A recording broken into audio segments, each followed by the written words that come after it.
What's up? Welcome back. I'm John Stark from MacTheMovieGuy.com, your favorite blind film critic. That's what I am. And you're here for Heads of State. God love you. So if you could click like, share, subscribe, hit that notification bell, and join me on my journey here, my little cult following on YouTube. I'm on my way to 50K. Yeah, we all are. Technically, anybody under 50K is on their way to 50K. So I could be on my way to 1K, to 1 million, 100 million. I'm on my way to all those things. All of those things are achievable, but they start with you. I know it feels like a long-term commitment, but I'm here. I'm in it if you are. Put a ring on it. Anyway, we're here for Heads of State, which does have audio description on Prime Video. It's a Prime Video exclusive. It's an Amazon, straight to Amazon. It's another movie about presidents in a weird situation where the presidents are in an action movie and they have to save the day. It's just a few months after G20. I don't really understand why Amazon would release these films back to back. Basically, G20 dropped in March. This is dropping July 4th weekend. Feels a little bit like they had only one idea set for them. But anyway, John Cena is president. He's also not the first time he's played that. He was in a movie called The Independent, which I don't think anybody saw. So he's repeating. We keep trying to sell the idea that John Cena can be president. He plays Will, who is an action star turned president. And the way things are nowadays, sure. You know what? It's really hard to be here in this country and say that can't happen. Fuck yes, it can. Our next president's probably on TikTok. So, you know,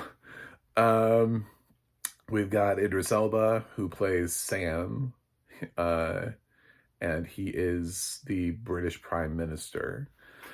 And they are the heads of state. And they're kind of friends, but not like buddy, but like friendly. And this is going to be a fun movie. If what my official review is just going to be watch other people review this movie, please, because they're probably going to be hilarious. This movie is awful. This is one of the worst movies I think I've ever seen, but it was fun, but it's really bad. Like, this is one of the worst scripts I think that's ever come to fruition. And the people who wrote it, I recognized. And I was like, why do I recognize their names? It's so dumb. It is so dumb. But everyone in Hollywood is like they filled the cast full of people. So you've got Priyanka Chopra Jonas, who's easily third billing here. She's in quite a bit of the movie. Downstream from her, Patty Considine plays the bad guy. Stephen Root is sort of like his right-hand man. Jack Quaid is another like CIA operative that they pick up briefly in the movie.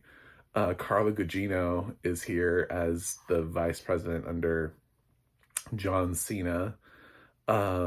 We've got Charles Copley from District 9 is here in a role that is just thankless and forgettable. I mean, the film is just, there's a lot of people here, and I'm not really sure why, but okay. I'm sure I forgot somebody too. Like, I feel like this film has so many people in it where you're like, oh, you forgot. And I'm like, yeah, I probably did. Because for some reason, every small role has like someone in it. So there's at the beginning of the movie, this operation that does not go well.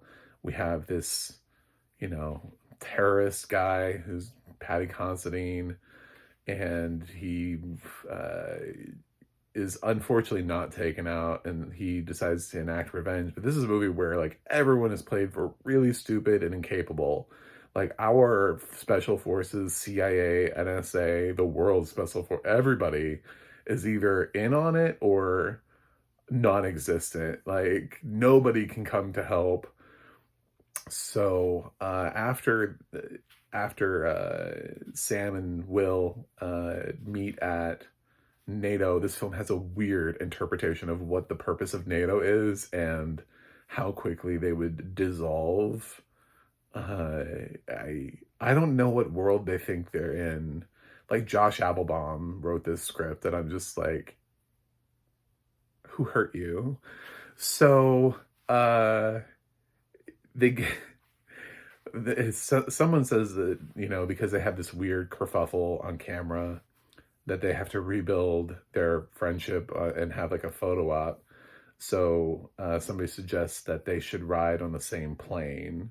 So to the next thing, and in that way they'll be able to have a photo op of them like getting off the plane together, you know. So Sam agrees to ride on Air Force One with Will, and then everything's going fine until somehow they hijack like, and it's not even a cool way, like in Air Force One where they were like kind of there, you know.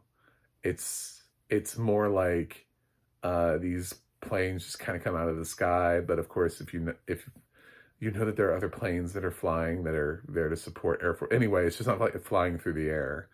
So it's a dumb sequence, and basically they have to abandon Air Force One, but they abandon it without any Secret Service agents because there's a very convenient thing where somebody comes in and like ruins all of the parachutes except two of them, I guess. And even the parachute that Idris uses, that Sam uses, is like slightly burned. I'm probably gonna get into spoilers. This is one of the dumbest movies. You'll be fine. So he jumps out of the plane anyway, even though there are like holes in his parachute. He doesn't die. He just magically lands anyway. He lands in like a river, and Will lands in some trees, and of course, there's that thing where he's like stuck and he's like hanging from the tree. But everybody else dies who was on Air Force One in this plane crash, and then it's assumed that Will and Sam were still on the plane, and then they died. Mission accomplished. So, but this Secret Service agent that died with the plane told them about a safe house to get to. And so he sent two world leaders on a journey through Belarus. They have to get to Warsaw. And so like the gag here is that John Cena, you know, because he's an action star, like he has like concept of what it is to be like a fighter, like a badass, but he's never actually had to actually do it. And like Sam calls him like Jim Strong, and there's a scene where he's like, "I'll show you Jim Strong. I'll rip this tree out and beat you to death with it." And then Sam's like, "Okay, do it. Rip the tree out of the ground and beat me to death with it." And of course, it's this like huge tree, so Will obviously can't do it. But that kind of, it gets really dumb towards the end when they use that. He's gonna end up throwing a statue at a helicopter as part of his... He's gonna rip a statue from the ground, and he's gonna hurl it at a flying helicopter in the film. I want to see other people review this. I really do. This is one of the dumbest films I think I've ever seen. It was entertaining because the cast is entertaining, because John Cena and Idris Elba, much like in any buddy comedy, it's all about the chemistry. And I gotta say, even though this film around them is so profoundly dumb, they're good together, and I would watch them again. They don't contrast each other that much, which is sort of a problem. Usually you're looking for people who are like wildly different. It's a little bit more like a Mel Gibson, Danny Glover thing, where they're not too different from each other, instead of like pairing like polar opposites, like Jackie Chan and Chris Tucker.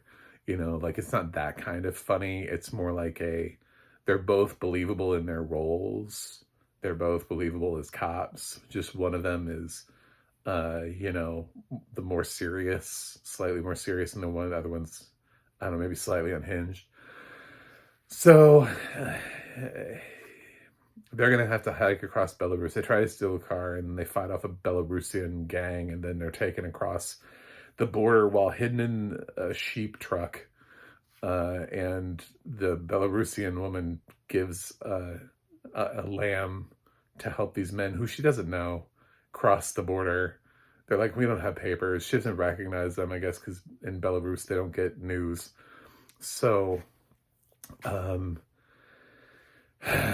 they get across the border, and they head to Warsaw. They get to the thing, and it's revealed at that point that obviously somebody definitely is working on the inside, because there's this echelon thing, which is this weird clandestine program that America has, and it killed Patty Considine's son.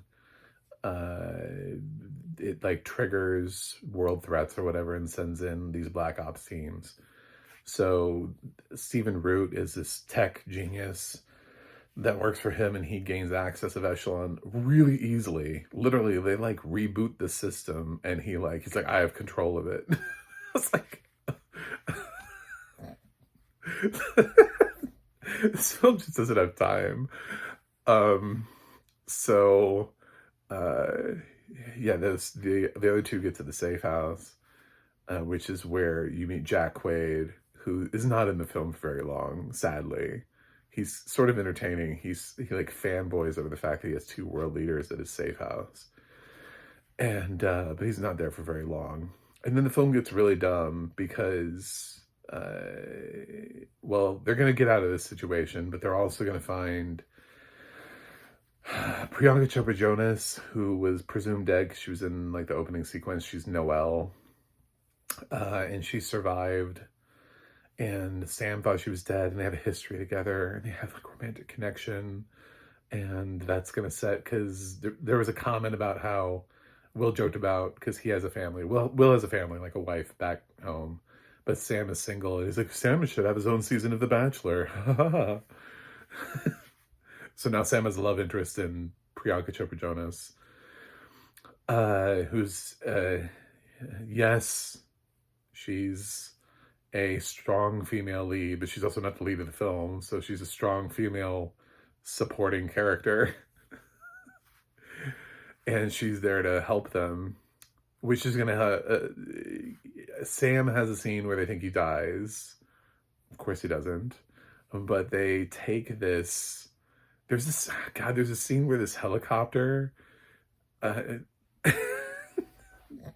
think about everything in this movie, I'm just like, does any of this make any sense? I want to see like scientists like analyze this movie and be like, that could never happen. That could never happen. That's totally impossible. What world do they live in?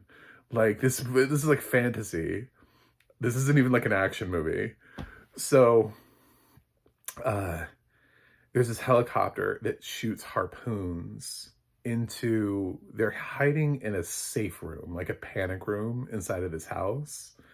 And so, you know, those things are usually pretty safe. They're usually pretty rooted to the ground. They're supposed to be able to sustain damage. If you've ever seen like Panic Room or whatever, you're pretty locked in. So they shoot through like the basic ass walls, and they harpoon the safe room. Somehow, obviously, it pierces the wall so they could do that. But they actually managed to pull the safe room, like, unroot it from the ground, just with the power of one helicopter, by the way. And then they drag the safe room off the ground, and they start to carry the safe room away. This is one of the, every time I'm watching this, I'm just like, what on God's screen? What the? Oh, God. If I was John Cena or Idris Elba, I would have walked out of my own premiere. I would have been like, wait a minute, is this what we shot? I should have read the script. I know it's like, well, it's supposed to be dumb fun. Is it dumb fun? Listen, I like Jackpot. John Cena was in a movie called Jackpot last year with Awkwafina. I thought that was fun. And entertaining. It entertained me. It's necessarily the smartest film ever. No, I had a lot of fun with this. Heads of State, I spent more time laughing at it than I did with it, which is the problem. You're supposed to spend more time laughing with the movie instead of at it. I laughed more at Heads of State than I did with it, which is the problem. So, yeah, it just, the whole thing gets profoundly stupid. I don't want to ruin the whole thing, but the betrayal is obvious. Stephen Root's character does something just completely out of character, out of the ordinary. It doesn't even make sense for his character. I don't know, man. Everybody in this film is just like everything is changeable. The members of NATO are all like, oh, well, this happened, so there's no trust, so we have to end NATO. I'm like, that's not what NATO's for. NATO was primarily, not only was it, I guess for but it also is used, and the reason why other countries would like to get into it right now is because if you look at it, how NATO is being used on a world stage, why it's so important that Ukraine is not a member of NATO is because the agreement is that with the NATO countries is that if one NATO country is attacked, then they're all attacked, so they're supposed to be in it together. That's what NATO is. So the idea that because this weird thing happened that everybody would be like, well, we don't need a partnership, we can all individually attack each other now, is bizarre. It's a bizarre interpretation of what NATO is. So yeah, I didn't like anything about this movie except for the fact that I did. Like, it was entertaining to watch because it's one of those films that's really so bad, it actually is entertaining to watch it be bad. It's like watching a car accident somehow. Like, you can't stop. Like, you're like, oh my God, that's the worst thing I'm about to watch. But for some reason, you watch it anyway. But this is like an entertaining thing. This is like something silly. I don't know, where you just can't look away from it. I don't know. It's something that catches your eye and you don't even like mean to. I'm trying to use like cited terms because I used to be able to see, but when you just like, you see something and you're like, oh my, what the fuck is that? Like off to the side, and you're like, but it doesn't mean that you like it. You're just like, what the fuck is that? This is that movie. I mean, if you're driving along down the side of the road and there's like a topless woman standing there, you're gonna be like, what? What on earth? Doesn't matter if she's hot. It doesn't matter if you're gay or straight. You're just gonna be like, why is there a topless woman on the side of the highway? What's going on there? Like, you're gonna have questions. It feels like a whole bunch of that. It feels like a whole bunch of random things, just like things thrown together in a movie that make no sense. I've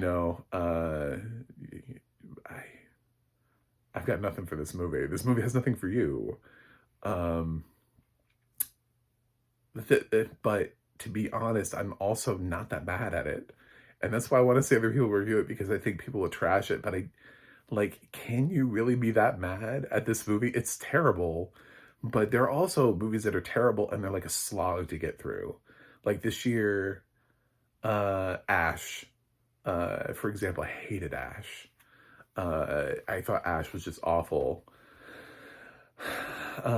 So like, I'd rather watch this again, Mob Cops, Gunslingers. There were just some movies that I sat through already this year that are just dreadful movies, and they're not even like remotely entertaining. So this at least is stupid fun for some reason. So it ends up keeping it a little bit above the rest. Like A Working Man, I hated A Working Man. I'd rather watch this again. So there is some nominal entertainment value in the complete idiocy of the movie. The audio description is fine. I didn't stay for the credits. It's Media Access Group, and I know this because a lot of companies just recycle the same narrator, and this is the guy who does like Matlock and Elizabeth is doing the narration. I don't know what your name is, but I couldn't stay with this movie. I'm sorry. I was done before the movie was done.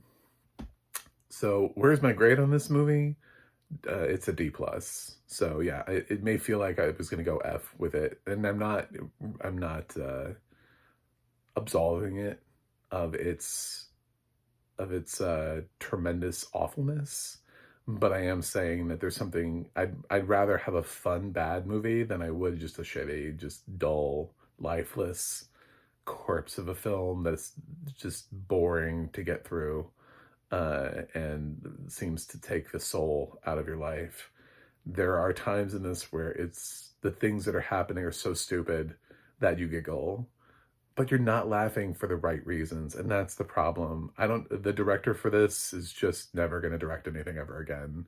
Rest in peace. I didn't even look you up. I don't know what you directed. I don't know how you got into this film. This it has like 3 credited screenwriters that couldn't put this script together. In case you're ever wondering, like, why is this a streaming movie? It has a huge star. This movie would have been crushed in theaters. Like, for anybody who thinks Jurassic World was the worst movie that came out on July 4th, you haven't seen Heads of State yet. Didn't like The Old Guard too? Well, you didn't see Heads of State. Just wait. Amazon's got you all beat. Yeah, I wouldn't have used this as my July 4th movie, though. I guess maybe that's the thing, is that they're like, oh, well, it has huge stars and we can attract people randomly on July 4th. It's like, yeah, but people have a lot to watch right now. Like, every streaming service dropped a new movie for July 4th. So Max dropped like 2 of them. They have like Sinners and the Batman Yakuza movie. So, yeah, watch something else. Anyway, thanks for watching. Thanks for subscribing. And I'll see you guys on the other side.